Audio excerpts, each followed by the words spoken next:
মেসেজে বলেছেন, "আসসালামু আলাইকুম ওয়ালাইকুম। I'm granted refugee status on 4th of November 2025 with my 2 children. Will I be affected by 20 years ILR rules? I am taking universal credit benefit also. I am a single mother." ওকে। আ আপা যেটা প্রশ্ন আপনি করেছেন আমি বুঝেছি যে এখন যে কনসালটেশন চলছে যেটা ১২ই ফেব্রুয়ারি পর্যন্ত এই কনসালটেশনটা চলবে।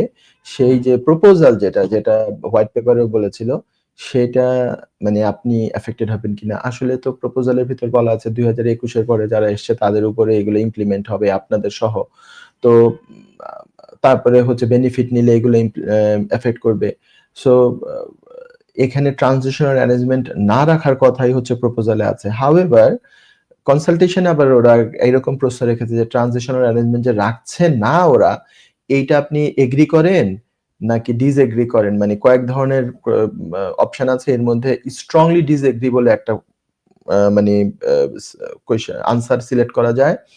সো ট্রানজিশনাল অ্যারেঞ্জমেন্টটা যদি মনে করেন যে আপনারা সবাই চান না, চান ট্রানজিশনাল অ্যারেঞ্জমেন্ট মানে আপনারা যারা আগের নিয়মে রিফিউজি স্ট্যাটাসে ঢুকে গিয়েছেন, যখন আপনি রিফিউজি স্ট্যাটাস পেয়েছেন, এমনকি এখনো যারা রিফিউজি স্ট্যাটাস পাচ্ছেন, তাদেরকে হোম অফিসের ওয়েবসাইট, হোম অফিসের গাইডেন্স, ইমিগ্রেশন রুল সব জায়গায় বলছে যে আপনি যদি ৫ বছর কমপ্লিট করেন তাহলে আপনাকে সেটেলমেন্ট দেওয়া হবে এখানে।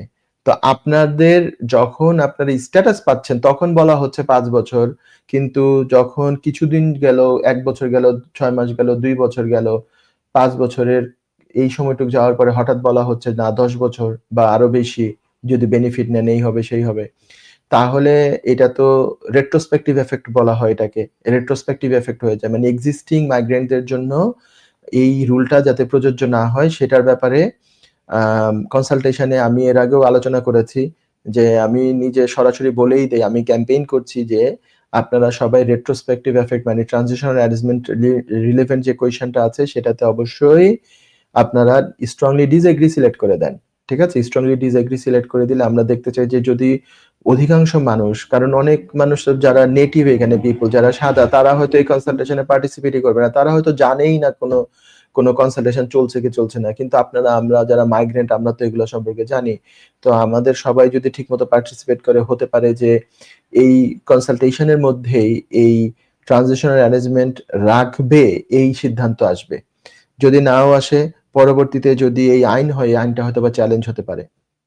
চ্যালেঞ্জ হলে হয়তোবা টিকবে না বলেই আরকি আমি মনে করি। তবু আপনি আমাকে আজকে যে কোয়েশ্চেনটা করেছেন এটার সরাসরি আনসার আমি দিতে পারছি না।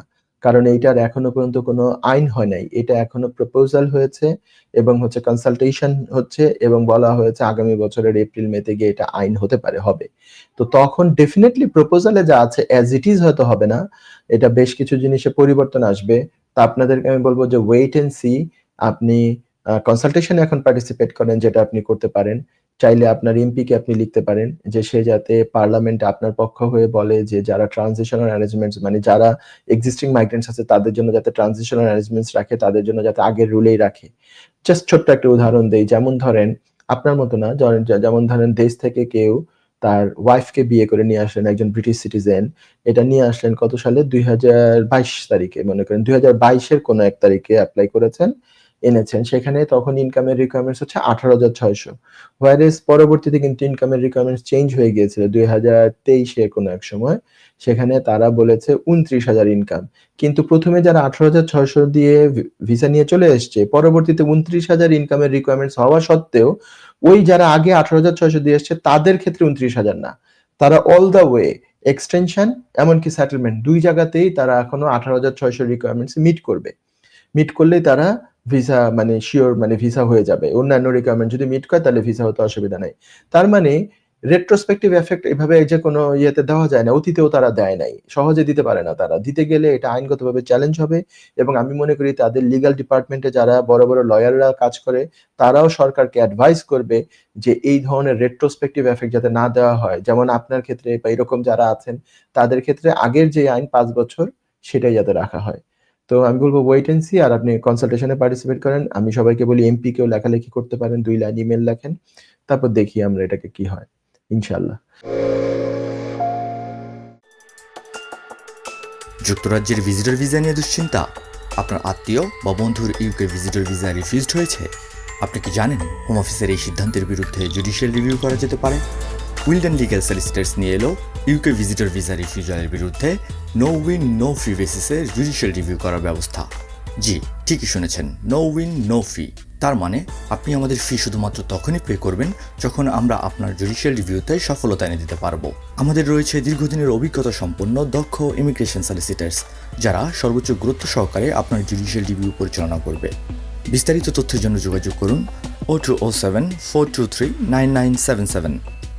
Wilden legal solicitors, your trusted law firm.